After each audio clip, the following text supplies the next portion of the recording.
Obrigado. E eu vim falar hoje para vocês diversas questões que eu tenho absorvido nos últimos anos que eu venho trabalhando com Machine Learning e Inteligência Artificial, Big Data, etc. E o tema é Big Data e Deep Learning, desafios e oportunidades em um mundo orientado a dados. Porque eu acho que é muito oportuno que nós temos um público extremamente heterogêneo e nós tenhamos a percepção do momento em que nós estamos vivendo. Ele vai passar a lista aqui, por favor, o pessoal do Summer School. O momento que nós estamos vivendo e que que fique claro para todos o quanto isso é importante, independente se você é um profissional ou não deste setor, ok? Para quem não me conhece, eu sou o professor Anderson Soares, minha última formação foi em Engenharia Eletrônica pelo Instituto Tecnológico de Aeronáutica e venho atuando como professor e pesquisador da Universidade Federal de Goiás, mais especificamente do Instituto de Informática. Hoje, a agenda da minha apresentação, eu gostaria de discutir primeiro as questões das oportunidades que se apresentam a nós nos dias que nós estamos vivendo, né? Vou falar um pouco dos projetos que a gente vem desenvolvendo nessa temática, quais são os desafios em se implementar essas soluções, já que se discute tanto na imprensa, nos meios profissionais, nas entidades educacionais, nas entidades empresariais, mas certamente existem algumas dificuldades quanto a essa realização. E eu espero expor essa questão para os senhores e senhoras. E, por fim, o que nós estamos atuando para o que eu chamo de uma grande festa que está acontecendo no mundo e que nós não podemos ficar do lado de fora. Ok?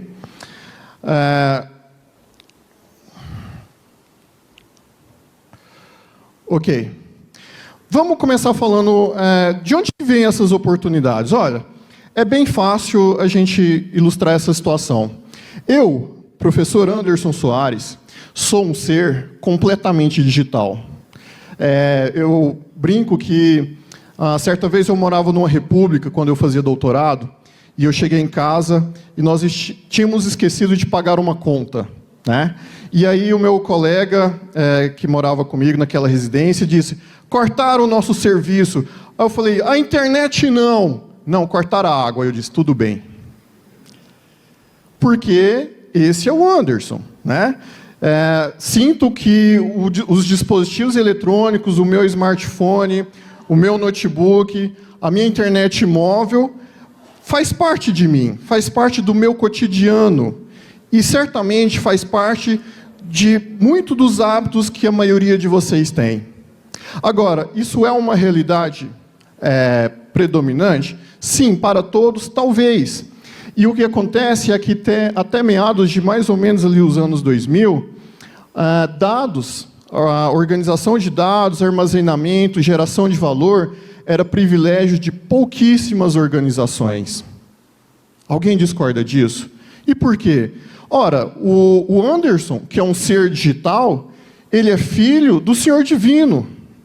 O Senhor Divino, sabe quem que é o Senhor Divino, meu pai, que eu falo com muito respeito? É um senhor, né, crescido no interior de Goiás, que até 3 meses atrás dizia que celular é para falar.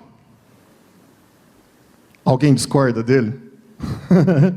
Smartphone, lembro que quando a gente foi começar a usar a nota fiscal no negócio dele, ele, mas esse negócio é demorado demais, o negócio é o papel que sai na hora. É a geração dele, e a geração de muitos de nós. E não tem nada de errado nisso, né? Qualquer tipo de mudança gera algum transtorno, os benefícios não são imediatos num primeiro momento, né?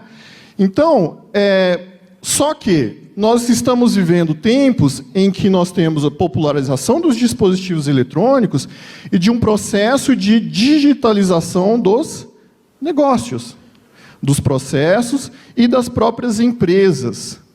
O Anderson digital gera mais dados em poucas horas do que o pai dele na vida inteira. É fácil visualizar isso, é ou não é? E aí, o que era perdido em termos de, por exemplo, hábitos de um consumidor, agora você tem um registro de tudo isso. E aí você tem o que nós chamamos da era dos dados. Todo mundo consegue me compreender?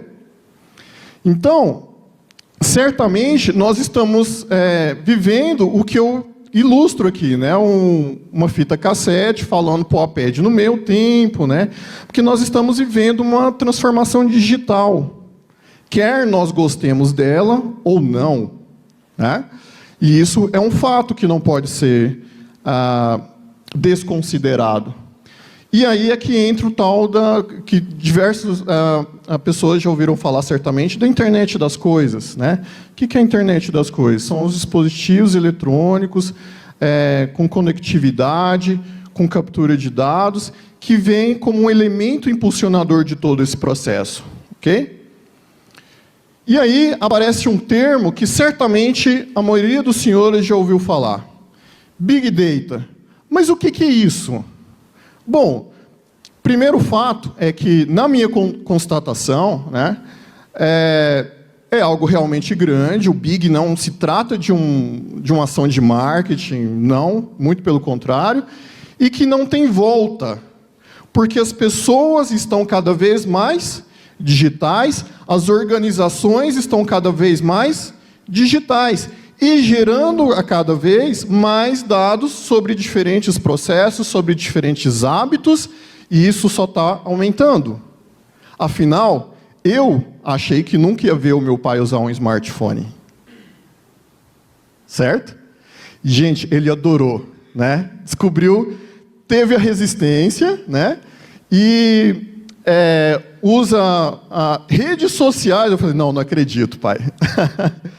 E agora, ele já recebe até propagandas customizadas para ele. É ou não é uma quebra de paradigma? E, obviamente, eu tive que explicar para ele o conceito do fake news, né? Tem os seus problemas também. Bom, e aí, nesse contexto, o que é Big Data? Bom, primeiro, é que Big Data não é necessariamente uma tecnologia, tá? Pelo menos não na minha visão. Muito menos uma solução em um primeiro momento. Por quê? Porque você vai medindo dados, medindo dados, medindo dados. Isso gera valor no primeiro momento? Não.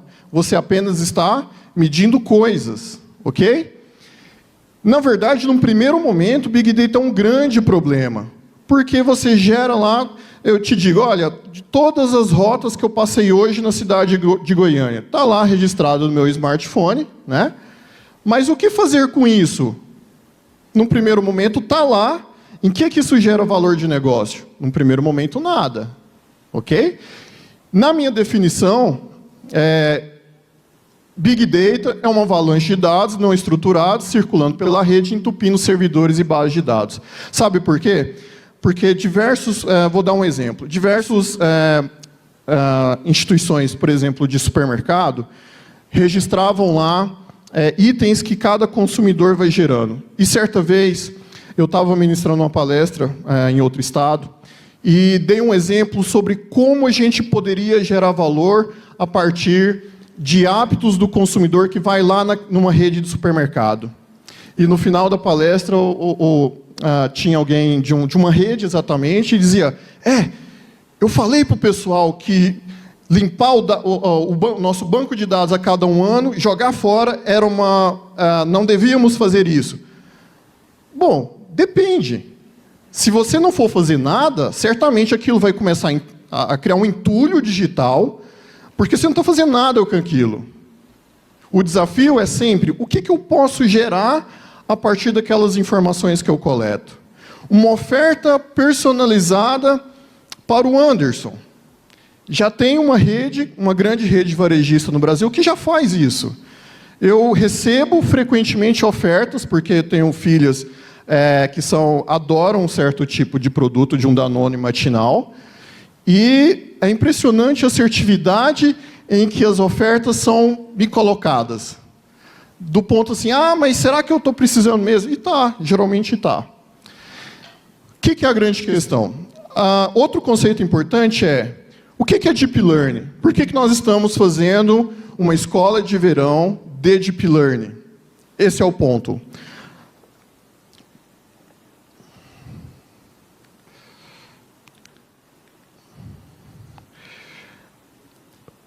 Certamente, poucos de vocês ouviram falar sobre Deep Learning, mas boa parte de vocês já ouviram falar sobre Machine Learning. Por que é tão similar esse conceito, principalmente o público que nos visita fora da escola de verão? Deixa eu começar a falar sobre o que é Machine Learning. Machine Learning é um conceito que pode ser traduzido como aprendizado a partir dos dados. Isso é novo? Por que a gente só fala disso agora? Gente, é um conceito de 1960. Agora, pensa comigo. O que a gente tinha de dados em 1960? Quase nada. Concordam? É possível eu desenvolver técnicas de aprendizado a partir de dados em 1960? Muito difícil. Por quê? Porque eu não tenho o ingrediente principal desse processo. Vou fazer aprendizado em quê? Ok? E aí, por que a gente só fala, então, disso hoje?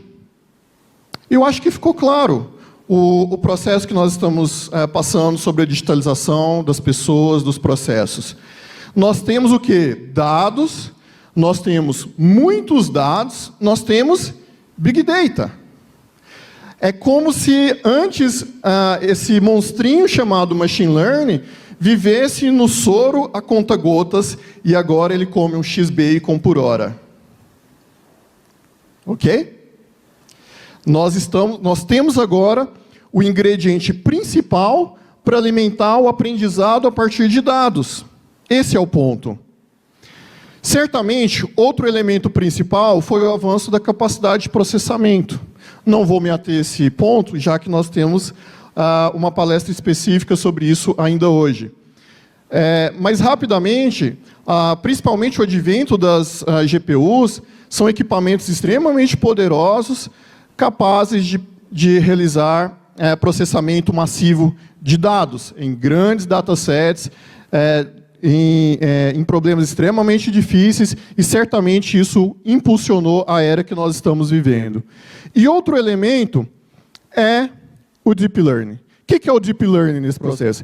É só um tipo mais específico de Machine Learning. Ok? E qual que é a diferença entre um e outro? Bom, de forma resumida e objetiva, as técnicas de Deep Learning, elas nasceram nesse advento nosso das grandes quantidades de dados. E aí o que acontece? À medida que nós temos mais dados, os algoritmos clássicos, eles sofrem um pouco com esse aumento da quantidade de dados. Ok? Sem entrar muito nos aspectos técnicos. E aí, esse cara chamado Deep Learning, ele continua aumentando a sua capacidade de geração de valor com mais dados. Por que, Anderson? Basicamente, porque essas técnicas clássicas, elas foram pensadas em 1960, 1970, no máximo ali 1960 com o suporte Vector Machine. Foram aprimoradas? Certamente. Mas, fundamentalmente, nasceram num outro conceito. E o exemplo que a gente pode visualizar é o seguinte. Diminuindo. Pensa o seguinte, qual que era o melhor carro lá em 1970? Um Fusca? Um Fusca? Corcel? Vamos pensar no Corcel. Você constrói o Corcel, você passa ali 20 anos, você o aprimora. Agora você troca a roda, bota um ar digital, até eventualmente troca o motor, mas continua sendo um Corcel. Você só gerou aprimoramentos incrementais. Ok? A ciência não ficou parada em todo esse tempo, né?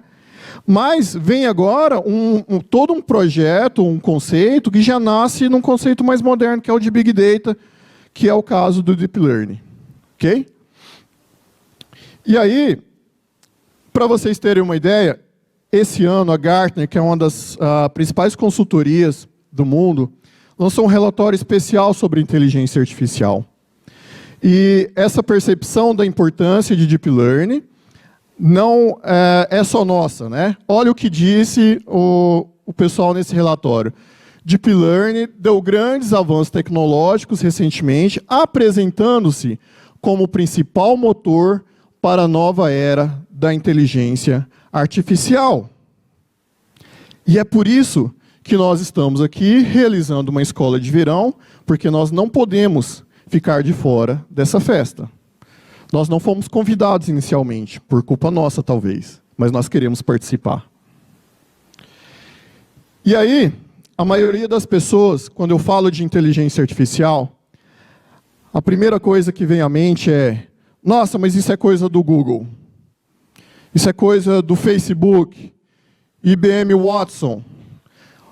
Ora, certamente, o que eu costumo dizer é que, de fato, esse é um jogo para grandes jogadores, sem dúvida alguma. Equipes extremamente competentes, com altos recursos, e que realmente têm impulsionado nesse processo a geração de valor. Mas, por que a gente está realizando essa semana? A gente não quer ficar de fora disso. A gente não se conforma em ficar fora disso. E o que eu costumo dizer para os meus alunos, lá no meu grupo de pesquisa, é que nós temos que ser inconformados. O sonho é um agente importante para a gente superar diversas dificuldades, para ser resilientes e para realmente fazer coisas que gerem impacto para a sociedade e cause percepção de valor. E nós precisamos e devemos fazer a nossa parte nesse processo, principalmente em termos da nossa sociedade. E aí as pessoas perguntam, tá, é um discurso bonito, né? É uma fala legal, mas continuo achando que é coisa do Google, da IBM, ou da própria NVIDIA, que tem equipes de desenvolvimento de software muito legais. Eu digo, talvez uma pessoa me disse o seguinte uma última vez, nossa, eu achei que estava ali em São Paulo, mas está na minha porta. E é por isso que eu gosto de mostrar o que nós temos feito. Não o que os grandes players têm feito. O que tem sido feito aqui em Goiânia, lá no Campus Samambaia, por alunos extremamente talentosos.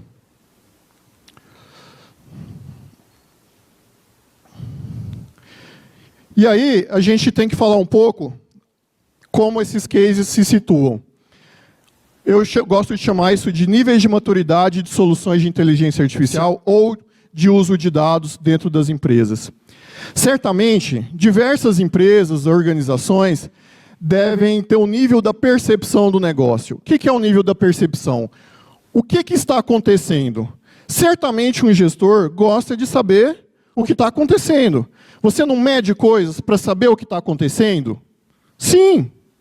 Eu quero saber quanto eu vendi, quantos faltaram, o que eu produzi.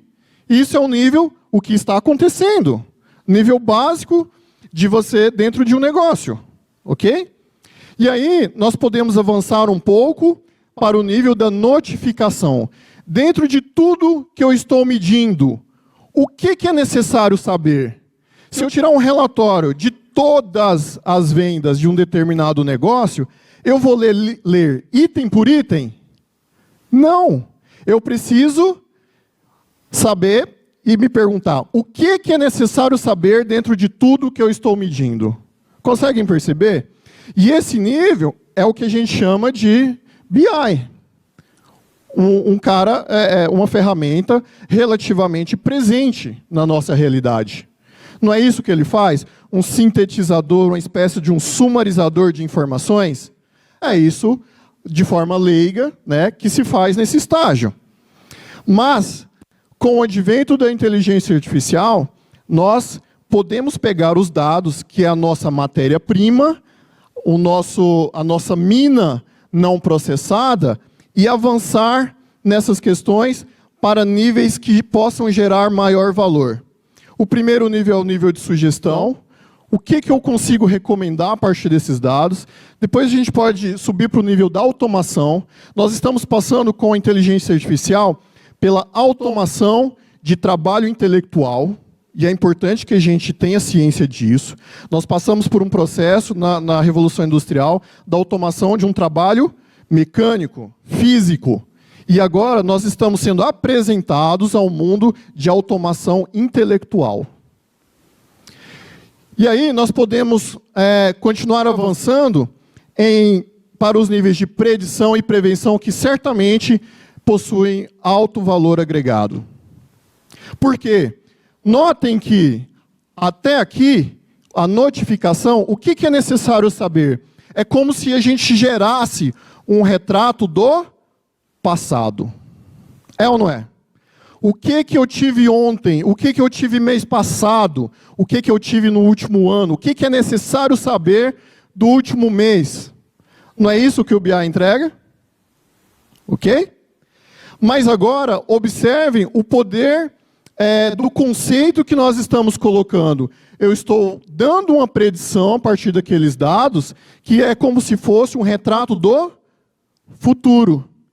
E isso pode alimentar a sua tomada de decisão, em que você enxerga essa projeção do futuro e tenta alterá-lo de acordo com o seu processo. Perceberam a inversão do que eu estou falando? E dentro desses níveis de maturidade, eu gostaria de apresentar pelo menos um caso de cada um. Nível de recomendação.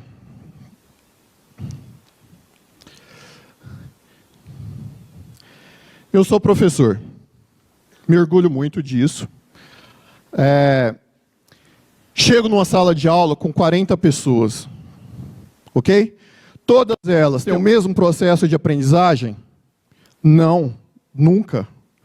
Nunca foi assim. O que a gente faz? Vai pelo menos uma média ali, é ou não é? Para tentar agradar o maior número de pessoas e definir uma aprendizagem que sirva a maior quantidade possível ali. Esse é o processo normal, concordam? Agora, cada um tem velocidade diferente de aprendizado ou processos que precisam ser construídos de maneira individualizada.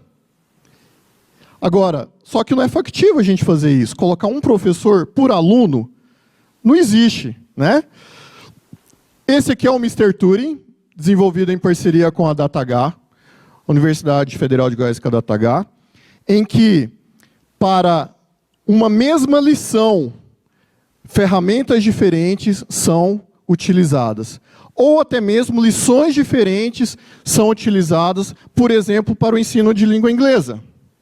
De uma forma similar às sugestões de notícias adaptativas. A gente vive a era em que o conceito de capa de jornal não faz mais sentido. A capa de um jornal é feita para uma média de público, uma média de audiência, é ou não é? Mas nós temos agora condições de gerar uma capa por usuário. Concordam comigo? Consegue visualizar isso?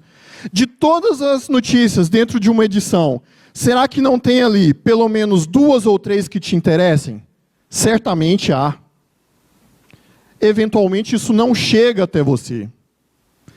Você pode ter uma capa personalizada para o Anderson. De todas as matérias construídas ali, você monta uma capa para o Anderson, que tem a maior chance de agradar o Anderson. Consegue entender isso? E assim, você pode construir, de uma maneira similar, o conceito de conteúdo adaptativo. Ou seja, uma funcionalidade muito interessante, que foi implementada recentemente, é que o Mr. Turing ele se conecta no Spotify, e a partir das músicas que você escuta, a lição é montada. Porque um escuta Linkin Park, outro Caetano Veloso. Isso não gera uma sensação personalizada de cuidado para o usuário? Você pode ensinar o verbo to be. Agora, qual ferramenta você vai utilizar para isso? Certamente, você agradará muito mais pessoas se você personalizar os meios de se realizar isso. É ou não é um conceito incrível? Agora, percebam que o que eu falei de ter um conteúdo personalizado numa turma de 40, não parece tão impossível assim agora. É ou não é? Porque nós temos a inteligência artificial para nos ajudar nesse processo. Para quem quiser saber mais, mrturing.com, você pode testá-lo lá do Messenger do Facebook. Não precisa nem sair dentro do Facebook, já que o pessoal não sai de lá. Você pode fazer as lições e testar esse produto que está sendo desenvolvido. Nível da automação.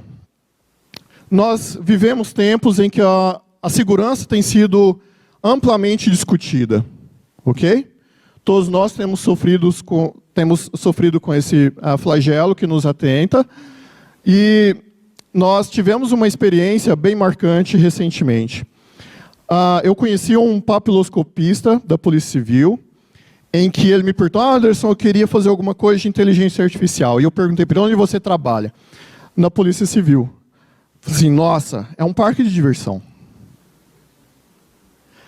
Porque sabe como é feita a identificação, não só na Polícia Civil aqui de Goiás, mas praticamente da maioria absoluta aqui do nosso país? A foto chega lá e apenas os crimes de grande repercussão é feito uma busca na base de dados. Anderson, tem software que faz comparação facial, etc? Tem. Custa caro. Eu acho que mesmo caro nós deveríamos pagar. Não é pago, não cabe a mim discutir isso. Mas o fato é que eu coloquei essa questão para o Jones, e aqui no Instituto de Identificação não se dispunha desse tipo de solução. E aí o Jones, dentro do curso, ele desenvolveu o ARPIA em apenas 8 meses. Tá? E aqui é a foto do Jones lançando o ARPIA aqui no estado de Goiás, né? Em que ele está apresentando o caso ali de um caso público em que a pessoa ela fez diversas cirurgias plásticas de descaracterização da face, mas o ARPIA identificou ela em todas. E tivemos um desempenho superior a diversas opções comerciais que estavam sendo oferecidas. E sabe quanto que isso custou para nós contribuintes diretamente? Nada, só o custo de manter o FG, que não é barato, reconheço, né? Além disso, o ARPIA foi o único que funcionou com retrato falado. Faz-se o desenho e traz-se uma lista de potenciais pessoas. O ARPIA foi capaz de fazer isso. E agora, todas as fotos são checadas pelo Instituto de Identificação aqui da Polícia Civil do Estado de Goiás. Isso é geração de valor. Automação. Qual que é o esforço de uma pessoa ficar comparando imagens? Enorme. Inviável. Mas agora isso é realizado. Isso é possível. Nível de predição. Esse case é um case muito importante, que tem repercutido bastante, que é a análise preditiva de complicações em pacientes diabéticos. Sabe o que acontece? Me desculpe o pessoal da saúde, mas, na minha percepção, a realidade dos dados da saúde é essa foto aí. E, recentemente, eu fui numa empresa de saúde, que o pessoal até brincou: você tirou essa foto aqui. Eu falei: não, peguei na internet. Por quê? Porque não é, geralmente, um setor que tenha uma cultura de soluções orientadas a dados. Ok? E nós fizemos uma parceria com uma operadora de saúde, e nós recebemos lá um dataset de 70 gigabytes. Gente, 70 gigabytes é coisa demais. Se você pensar do ponto de vista analítico humano, é algo surreal. E aí, qual que era o desafio colocado? Ora, o paciente já identificado como diabético, ele tem uma degradação, em algum momento vai ocorrer, né, que geram um alto custo para o operador. E não se trata de não tratar as pessoas, não é isso. Isso é ilegal, não estamos falando disso.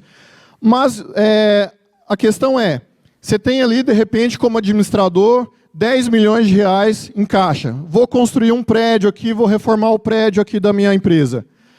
E aí, 15, 20 desses beneficiários entra nessa zona de alto custo, isso vira pó.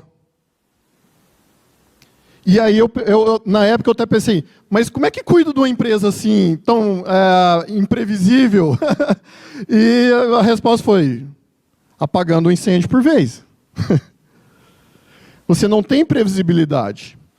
E aí, nós elencamos, né, os procedimentos em que se gera-se esse alto custo, mas não só pela questão do custo, porque será que a gente não consegue atuar preventivamente, de alguma forma, nem que seja para postergar esse efeito por algum tempo? Porque, segundo os médicos que estudavam conosco, né, certamente é uma dívida que precisa ser paga, ela não tem cura. Mas diversas doenças que nós temos, nós fazemos uma espécie de rolagem dessa dívida. E aí você aprimora, pelo menos que temporariamente, a qualidade de vida dessas pessoas. E aí esses 3 procedimentos AUS foram hemodiálise, amputação e angioplastia. Todas na categoria de degradação severa de pacientes diabéticos. E aí utilizamos lá uma rede neural. O grande ponto de originalidade desse trabalho é que, se você tem o prontuário eletrônico, todo certinho, lembra da digitalização das empresas?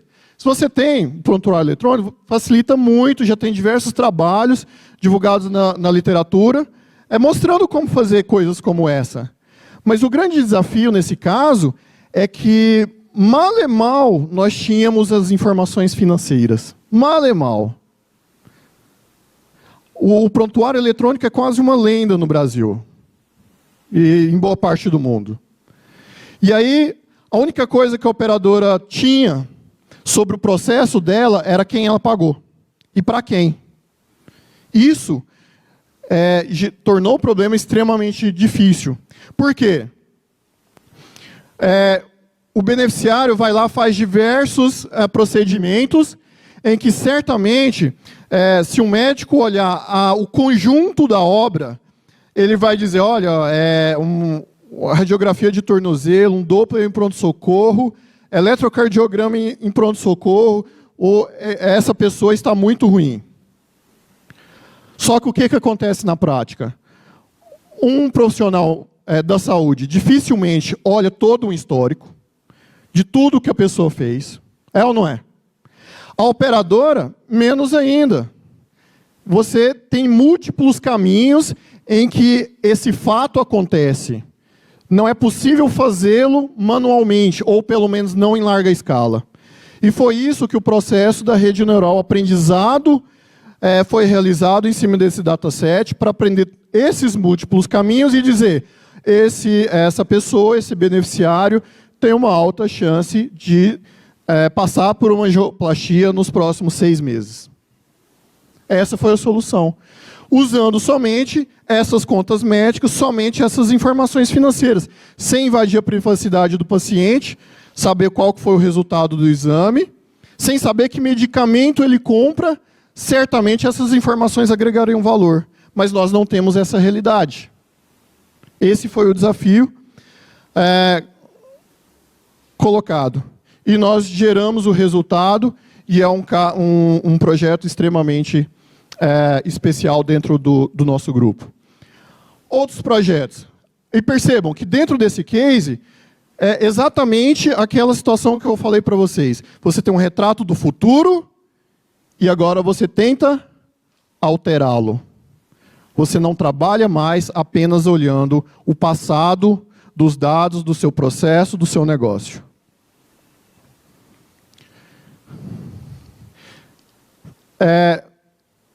Hoje, certamente, vários de vocês frequentam academia, né?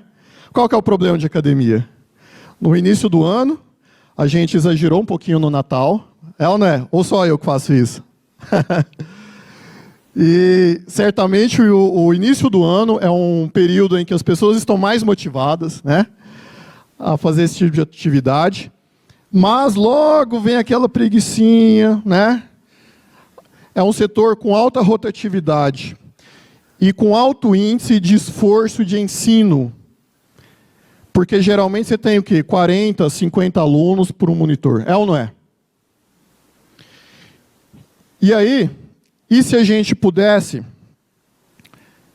ter uma inteligência artificial que fosse o seu personal trainer? É o que nós estamos mostrando nessa prova de conceito. Olha, você está levantando muito o cotovelo esquerdo. Você está fazendo errado. Nós estamos automatizando esse tipo de análise.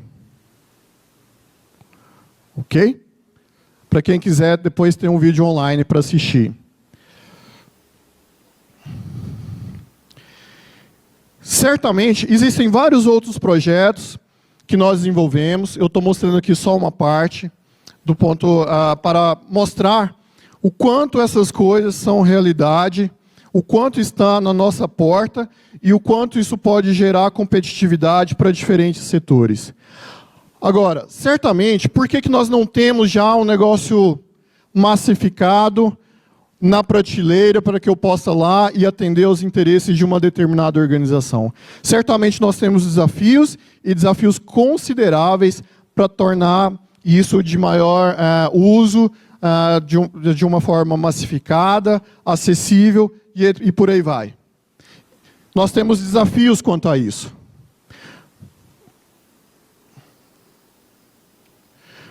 Qual que é o desafio? Primeiro, mão de obra. Eu sou professor. Eu formo esses caras. Eu ajudo a formar essas pessoas, esses profissionais que desenvolvem esse tipo de solução. E a primeira coisa que eu costumo dizer nos cursos que eu ministro é: não te passa pela cabeça a razão óbvia porque falta gente? Porque não é de um dia para o outro. A formação é dura, difícil, com uma curva de aprendizado relativamente longa. Eu, pelo menos, tento ser sincero nessa parte. Olha, se você veio atrás do milagre, você veio ao lugar errado. Certo? Não queira ter um emprego altamente remunerado fazendo um curso no final de semana exclusivamente. 2, 3 dias, está tudo resolvido. Senão, obviamente, a gente já teria uma solução por esquina. É ou não é? Teremos massificado. Temos baixo nível de uso de dados nas empresas.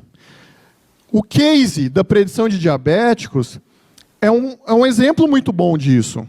Nós temos baixo nível de uso de dados. Nós tivemos que tirar leite de pedra para mostrar que é possível. E agora, não, vamos colocar os dados de compra de medicação, vamos puxar o dado ali, não sei o quê. Mas antes era extremamente difícil você ter um esforço nesse sentido. Porque a gente também tem que entender o lado do gestor. Ele está diante de decisões que, se ele errar 2 ou 3, vai tudo por água abaixo. É ou não é? A gente tem que se colocar do lado de lá também. E aí, outro ponto, que eu acho talvez o mais significativo na questão de mão de obra, é que dominar as técnicas de inteligência artificial é como ter essa caixinha de ferramenta aqui. Não existe uma universal, não existe uma automática, e você precisa aumentar o leque de opções que você tem para desenvolver soluções. Você não tem um algoritmo universal de inteligência artificial que faça tudo em qualquer lugar, em qualquer situação. Isso não existe. Ok? E qual que é a dificuldade? Formar esse cara que tem essa caixinha já é um grande parto. É duro. O pessoal do Summer School começou hoje a ter uma prévia disso. É ou não é? Sim ou não? Ou está tudo dominado? E foi só o primeiro dia. Amanhã, eles que aguardem. Dominar só essa caixinha aqui já é muito complicado, gente. E aí, entra uma outra questão que é exatamente ilustrado aqui nessa figura. Você associar isso a negócios, como gerar valor num determinado setor com essas ferramentas, é um outro desafio. Conto uma experiência para vocês. No semestre passado, a gente estava lá discutindo, né? Porque depois da formação, os alunos têm que provar para nós que ele consegue fazer alguma coisa com o que aprendeu, né? E com efeito, o semestre sequer acaba. Eles passam o recesso, né? Fazendo o trabalho final. Dizem que isso é muita maldade. Eu não, eu vejo como uma oportunidade, né? E aí, lembro que um determinado grupo falava, por exemplo, de reconhecimento facial. E aí o título era reconhecimento facial com algoritmo tal. Eu disse para eles, cara, você não convence nem a sua mãe. Por mais que ela goste de você. O que você consegue fazer com o reconhecimento facial? Esse é o desafio. O que você consegue fazer com aquele alicate ali dentro de um contexto de um negócio? E não é à toa que eu coloquei ali um executivo com várias ferramentas na mesa. É um processo difícil. E aí, esse mesmo grupo evoluiu para um produto chamado vitrine eletrônica, em que a gente mede a audiência quantitativamente e qualitativamente. E aí a gente chegou no ponto, agora a gente pode conversar. Mas não estamos falando mais do algoritmo A ou B, mas de soluções que podem ser geradas a partir do algoritmo A ou do algoritmo B. Percebem isso? E esse é um dos grandes desafios, na minha opinião. Até por isso, apresento a vocês, existem diversas definições do que seria um cientista de dados. Existem diversas visões sobre isso, eu apresento a minha, ok? Na minha percepção, nós não temos um profissional cientista de dados, porque esse cara é um cara que tem que dominar basicamente isso daqui. Descoberta em banco de dados, mineração de dados, machine learning, neurocomputação, reconhecimento de padrões e estatística, visualização de dados. E nós estamos num esforço extremamente grande para ensinar uma daquelas ali, que é um tipo específico de machine learning, que é deep learning. Um pedacinho de tudo aquilo ali. E aí, na minha percepção, o mais correto é que você tenha equipes de ciência de dados, multidisciplinar, que entenda certamente de ferramentas, mas que entenda de processos, que entenda de negócios e de geração de valor a partir de dados. Assim, você pode alimentar a tomada de decisão a partir de dados e provocar um certo choque cultural em qualquer organização. Mas, se você encontrar por favor, conte para nós que os unicórnios são reais e nos apresente a eles. Ok?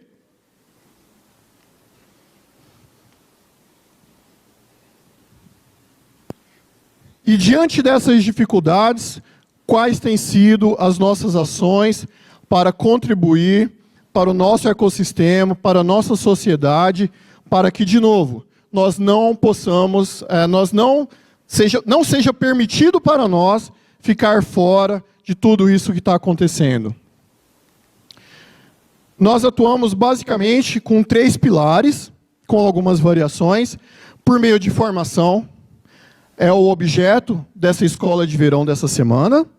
É um esforço para que a gente fomente e molde esses novos multiplicadores que vão disseminar esse tipo de ferramenta em diferentes organizações. Nós atuamos por meio de consultoria e de projeto de pesquisa e desenvolvimento com financiamento de empresas que se interessem por esse tipo de solução.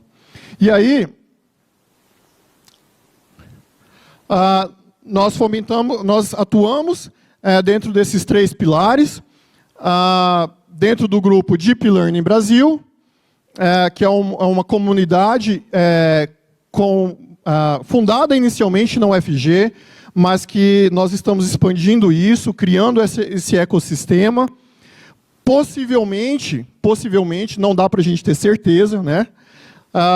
Possivelmente nós somos a maior iniciativa de Deep Learning no Brasil, ou pelo menos uma das mais organizadas. E nós atuamos dentro de formação em cursos, em que, sabe uma das coisas que me aborreceu muito quando eu cheguei em Goiânia? Em que eu ouvi de alguns alunos assim, professor, eu não vou lá fazer aquele curso não, porque eu não quero ser professor. Aí eu falei, meu jovem, quem te contou essa mentira? Quem disse para você que tem que se estudar, tem que se aperfeiçoar? Quem quer ser professor? Nada contra, eu sou um. Mas nós temos que quebrar alguns paradigmas. E aí nós, inclusive, até o semestre passado, adotamos uma experiência que eu, sempre que vou nas organizações, eu digo, você não quer fazer um curso lá com a gente? Mas o que eu tenho que fazer? Tem que ter coragem, fato. Né? Principalmente se você conversar com os nossos ex-alunos. Mas é a política de portas abertas. Nós precisamos, quando a gente traz o profissional traz uma percepção de mundo, de mercado, de atuação, que eventualmente nos falta. E todo mundo ganha com isso. E no final tem até uma experiência muito legal, em que nós vivemos, acho que no semestre passado, em que eu visitei uma empresa, convidei as pessoas, e sabe quem apareceu lá? Um carinha do RH. Aí eu vi ele lá no primeiro dia, e pensei, não vai sobrar nada. Vai ser partido, picado em diversos pedaços, porque a gente que é da área de exatas já sofre muito. É ou não é, gente? Mas sabe o que aconteceu? Esse jovem quase morreu, fato. Mas ele tinha um problema por trás que o motivou de tal maneira que o projeto de conclusão de curso foi uma solução implementada dentro da organização e colocada em produção. É ou não é algo incrível? Que serve de exemplos para todos nós. De que é possível.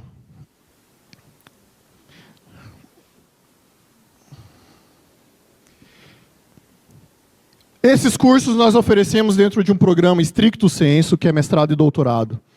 Mas dentro dessa comunidade, nós chegamos à conclusão que esse modelo ele precisava ser expandido. E que nós precisávamos fazer algo em prol desse ecossistema que viabilizasse a formação das pessoas interessadas. Porque dentro de um stricto sensu, certamente o conteúdo ele é muito denso, em que você tem uma certa dificuldade em acompanhá-lo.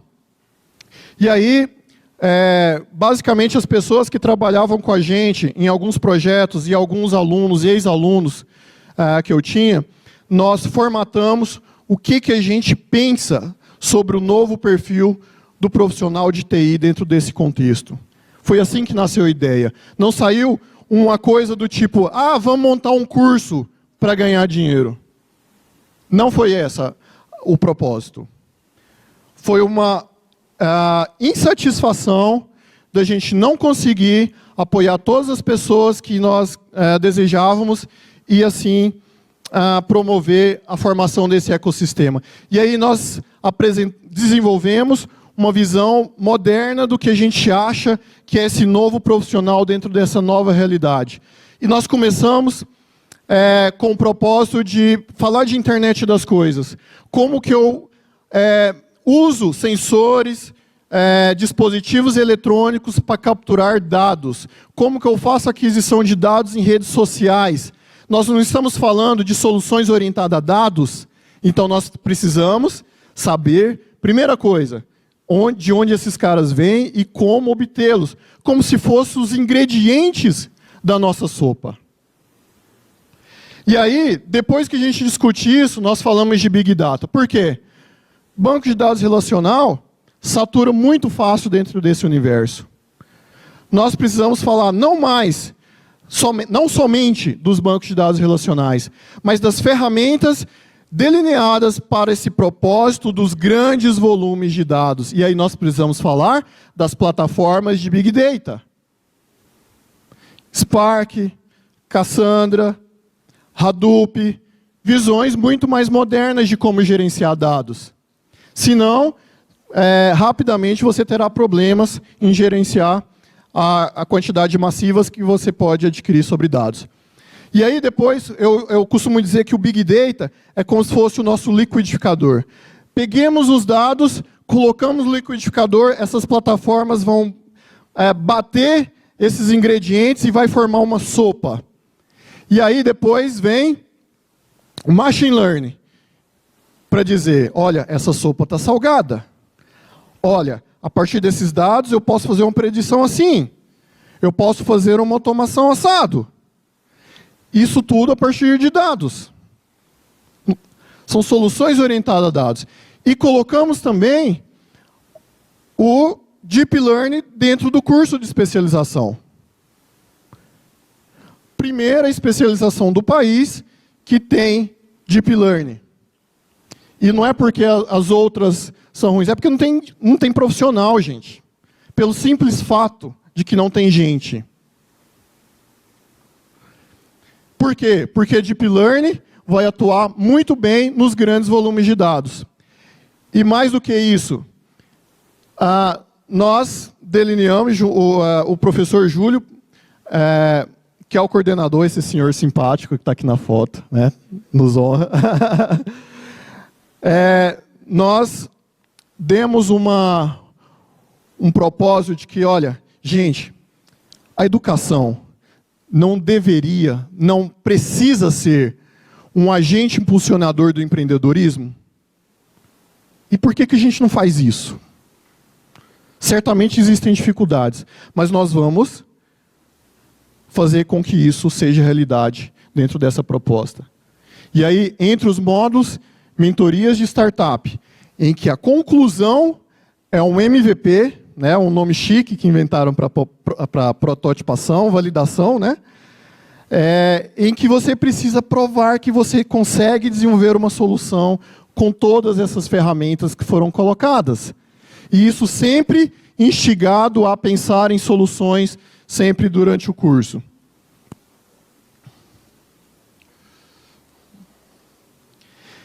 Nós realizamos também, em agosto do ano passado, um workshop de exposição de trabalhos, em que o propósito era, vem aqui, deixa eu te mostrar a geração que nós estamos formando, quanto esses jovens são talentosos. E também tinha um outro propósito. Dentro da academia, frequentemente os alunos temem as bancas. Nossa, o professor Anderson é terrível na banca. E eu costumo dizer para eles, olha, difícil é convencer um diretor. Convencer o investimento a ser realizado num projeto. Isso é difícil, você vai sentir saudade de banca. E, de novo, não porque o diretor é maldoso, não, mas porque ele tem que cuidar do negócio, ele não pode errar. Ou tem que errar pouco. E aí, as experiências colhidas foi, professor, parou um cara lá, dono de uma empresa, ele fez cada pergunta. Falei, tá vendo? É esse o mundo que te espera. E nós convidamos, tem algumas fotos aqui, eu continuo apanhando do passador. Nós convidamos diversas pessoas, olha só, olha o jurado que esses meninos tiveram, né? O Alessandro Machado, que é um dos sócios da Cedro Capital, um grupo de investimento, o Antônio Luiz, CEO da Infomac, que nos honra aqui com a presença, o Breno Machado, CEO do Grupo Jaime Câmara, Bruno Siqueira, um dos diretores do laboratório Sabin, Celso Azevedo, CTO da DataH, isso tudo para chegar naquele estudante e dizer, o que você fez? O que isso ajudou na sua carreira? Isso serve para quê? É ou não é uma experiência importante? E assim foi o nosso jurado, que muito nos alegrou lá, nos ajudando com esse processo. E aí nós desenvolvemos isso, as nossas ações, por meio de competências de Big Data, Machine Learning, Deep Learning, e sempre pensando o que a gente pode fazer com isso, como que a gente pode ajudar as organizações com isso, como nós podemos impulsionar o nosso ecossistema com isso. Faça a diferença. A gente estuda tanto e parece que chega na reta final e estou cansado. Fica aquela sensação de que vou cruzar a linha, acabou a gasolina. É ou não é? Nós precisamos mudar isso. E nós estamos mudando. E dentro do nosso grupo, um selo muito importante, em que em outubro do ano passado, nós participamos de uma competição mundial promovida pela Sociedade Americana de Radiologia, e o terceiro lugar de todos aqueles times, com gente do mundo inteiro, de diversas organizações, é daqui, comedor de piqui. Isso mostra que o talento, ele não tem lugar, ele não tem hora. Ele pode surgir a qualquer momento. Existe um alto preço a ser pago, mas é possível. Anderson, eu estou aqui estudando em Goiânia, eu não estou lá no MIT. Que se dane o MIT. Nós vamos fazer. E nós vamos ser competitivos quanto a isso. E aqui, sem dúvida, um momento muito especial para nós, eu já estou perto de encerrar. O nosso time recebendo a premiação lá em Chicago, no dia 27 de novembro. Muitas foram as madrugadas, né? Lembro que até hoje alguma das namoradas desses garotos perguntava: mas os seus amigos se reúnem sábado à noite para discutir redes neurais profundas? Sim, e adoram. Porque nós queremos fazer a diferença. E todas essas nossas ações, eu pedi, dentro dos grupos de WhatsApp que nós temos, de todas as turmas passadas, de todas essas nossas ações, eu lancei o desafio: olha, se você gostou, se você acha que estar conosco valorizou a sua carreira, impulsionou a sua carreira, de alguma forma, dê um testemunho para as pessoas que vão nos assistir dentro do Deep Learning Brasil Summer School. Porque certamente elas passarão dias difíceis, nós reconhecemos. Mas sabendo onde se pode chegar, o caminho pode ser menos doloroso. Ou você pode ser mais resiliente.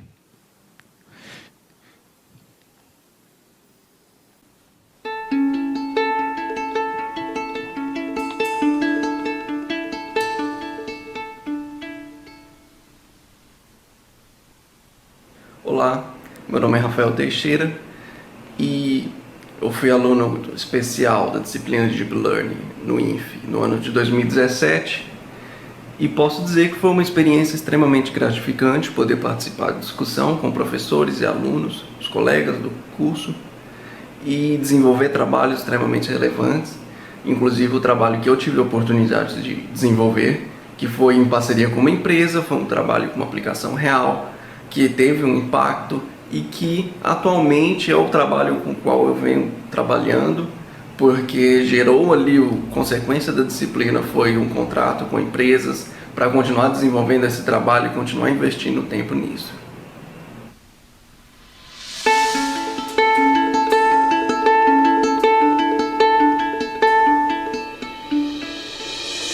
Olá, meu nome é Sandro Moreira, sou professor da Universidade de Rio Verde e fui aluno do curso de Deep Learning do programa de mestrado e doutorado da UFG na turma 2017-1.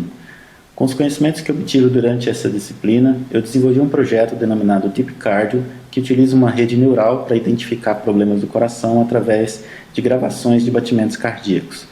Esse projeto foi apresentado na Mostra de Trabalhos de IA, que aconteceu em agosto de 2017, e nessa mostra o DeepCargo chamou a atenção de um grupo de investimento em pesquisa na área de saúde. Hoje eu sou um aluno regular do programa de doutorado em Ciência da Computação da UFG, e esse grupo de investimento irá financiar o desenvolvimento do projeto DeepCargo durante o meu doutorado.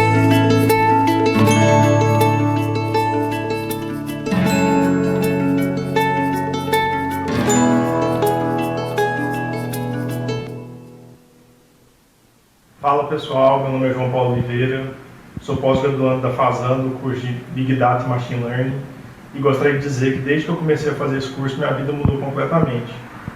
Tanto da parte que eu aprendi a forma como eu via a computação, quanto a forma que eu enxergo o negócio e como eu consigo casar as duas coisas.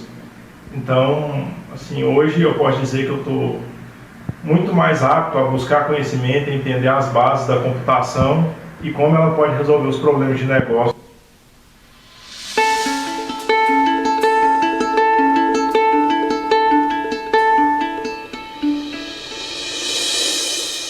O curso de especialização em Big Data e Machine Learning da FASAN foi determinante para o meu crescimento profissional, pois me ajudou a me destacar tecnicamente no mercado e a encontrar minha curva de aprendizagem em menor prazo técnico e científico.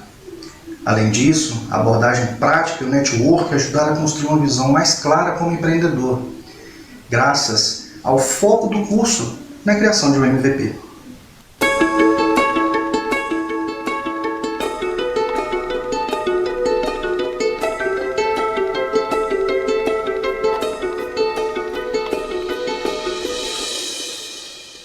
Olá, eu sou o Breno e em agosto do ano passado estive com o projeto de Churn Prediction no workshop de trabalho de inteligência artificial promovido pela UFG. O workshop foi uma grande oportunidade para mostrar meus avanços obtidos na área de Machine Learning, além de criar uma rede de relacionamento com grandes empresas e talentos da área.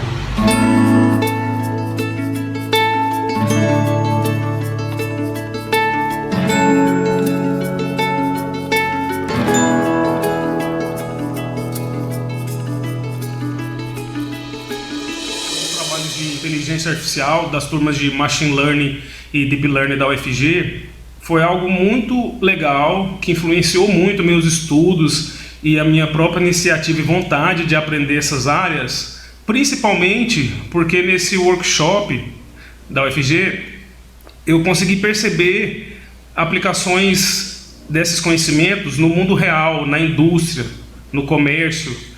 Então, eu fiquei bastante impressionado em perceber que pessoas, inclusive que não são da área de TI, conseguiram, em apenas um semestre de curso, aplicar esse conhecimento nos seus trabalhos, nos seus domínios. E isso, de certa forma, quebra um muro, quebra uma barreira que a gente pensa que existe e que talvez ainda exista e esteja sendo quebrado agora com iniciativas como essa, que é a barreira entre o mundo acadêmico e o mundo empresarial.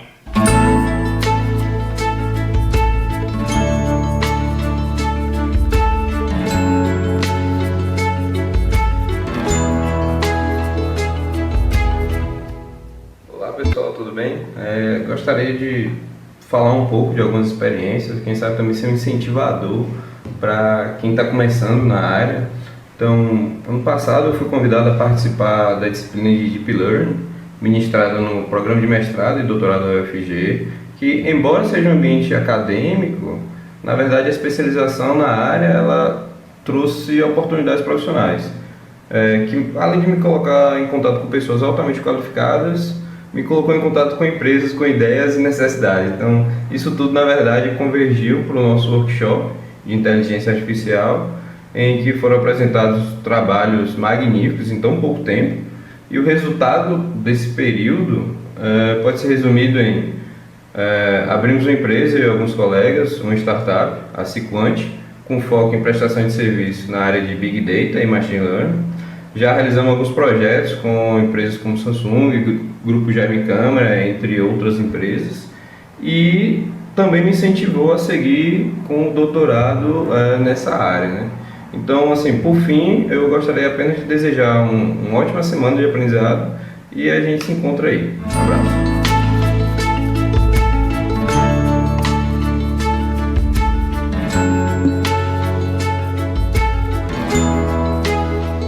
certamente histórias e experiências reais que são impulsionadores de todo o processo que nós estamos construindo. Sem dúvida, nós não conseguiríamos realizar tudo isso sem o apoio das empresas que patrocinam os nossos projetos, em que eu gostaria de fazer o agradecimento à Copel Distribuição, à Science Medical Center, DataH Ciência de Dados e Inteligência Artificial, America's Health Labs, são os nossos patrocinadores masters, alguns patrocinadores eventuais, o CIDIA, a Unimed, e um agradecimento muito especial à ZG Soluções, que patrocinou desde o início esse evento, apoiando, vamos fazer, nós estamos com vocês, e também a Infomac, que tem sido como uma espécie de um padrinho para nós, nos guiando, nos dando uma percepção muito legal e que tem nos apoiado em diversas iniciativas. E hoje, em particular, nessa semana, nós estamos comemorando um fato muito especial da relação com esses patrocinadores. E não poderia haver um evento melhor para isso. O Deep Learning Brasil acaba de atingir o valor de 10 milhões e meio de reais de captação de financiamento de projetos de pesquisa. Que o Márcio não nos ouça, porque eu ainda tenho que barganhar alguns descontos, mas isso é um fato extremamente relevante, em que nós construímos aqui, em nosso ecossistema local, cenários em que, para alguns, poderiam ser até impossíveis ou muito difíceis, mas que, aos poucos, ao longo de vários anos de trabalho, nós conseguimos criar esse senso de confiança e essa relação de extrema confiança com os patrocinadores para que coisas como o que vocês assistiram pudessem continuar acontecendo. E aí, encerrando, para a gente abrir oficialmente o Deep Learning Brasil Summer School, eu gostaria de resumir a minha palestra nos seguintes temas. Principalmente para quem está buscando formação na área. Desejo mudar meus resultados para amanhã? Eu te digo, loteria é uma boa opção. Ok? Nós não prometemos milagres. Não é o nosso forte.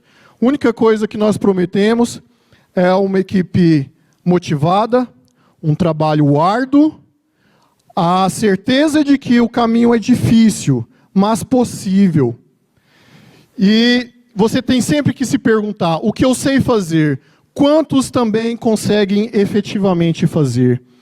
E, apesar de parecer um pouco marqueteiro, o nosso tema do Deep Learning Brasil Summer School, o tema é do zero ao impossível. Forte, né? Forte. Mas sabe que a última escola que eu passei, lá em São José dos Campos, o ITA, lá tem um ditado assim, eu gosto do impossível, porque lá a concorrência é menor. Veja por esse lado. E mais do que isso, o impossível pode ser feito de pequenas partes possíveis, com caminhos árduos, mas possíveis. Porque o que tem valor não é fácil. Se nós estivéssemos falando de coisas extremamente imediatas, nós não precisaríamos fazer uma escola de verão. Você não precisaria sair lá da sua cidade, do conforto do seu lar, para pagar essas horas penosas que vamos ter, gratificantes, mas difíceis. Todos nós reconhecemos isso. Mas nós somos um grupo de inconformados. Nós não queremos ficar de fora disso. Nós queremos fazer parte das pessoas que vão ser os agentes essenciais no processo de mudança que nós estamos vivendo. E se você acredita nisso, se você quer ser um inconformado e quer fazer valer a pena, não, eu quero um dia poder dizer o que aqueles jovens disseram ali nos vídeos. Então, o que eu tenho para dizer para vocês é, junte-se a nós. Obrigado, gente.